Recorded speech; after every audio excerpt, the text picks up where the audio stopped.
Skaņa, pieskāriens, sajūta ir vibrācija. Viss šajā pasaulē vibrē. Kādā frekvencē, kādā ātrumā, kādā ritmā. Senajiem latviešiem bija kārklu stibiņu pēriens.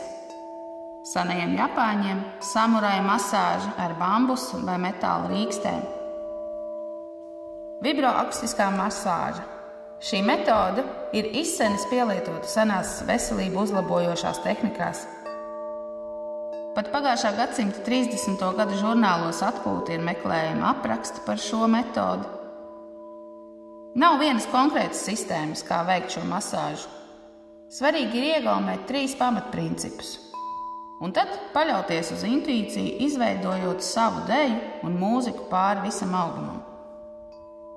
Vibrācija ir pamatinstruments, kas iedarbojās 3 līmeņos. Pirmā ir skaņa.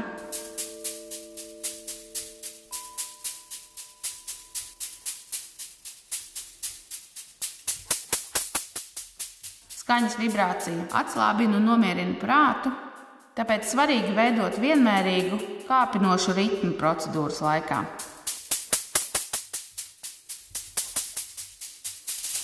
Otrā vibrācija ir fiziskā vibrācija. Fiziskā vibrācija atslābina muskuļus un veicina asinsriti. Kustībām ar slotiņām jāveido pa limfātiskās sistēmas ceļiem no apakšas uz augšu, no ārpuses uz iekšpusi.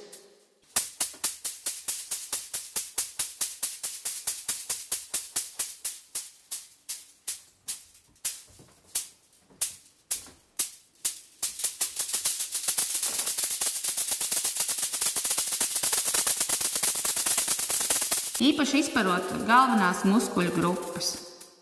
Nav ieteicams stipri iedarboties uz kaulainajām daļām, piemēram, ceļiem vai potītēm un pašu mugurkaulu.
Un trešā iedarbība ir enerģētiskā. Enerģētiskā vibrācija, kas kā ķemmītis ar saviem zariņiem izķemmē auru un bioenerģētisko lauku. Slotiņu vibrēšana kādus 15 cm virs ķermeņa atbrīvo negatīvās enerģijas sastrēgumus un izlīdzina enerģijas plūsmas čakru līmenī.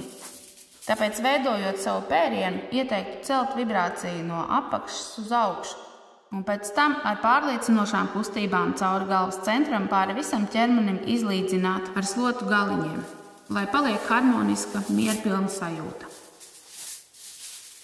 Nobeidzot masāžu, uzliekam bezgalības zīmi kā aizsardzību un novadam liekās vibrācijas zemē transformācijai.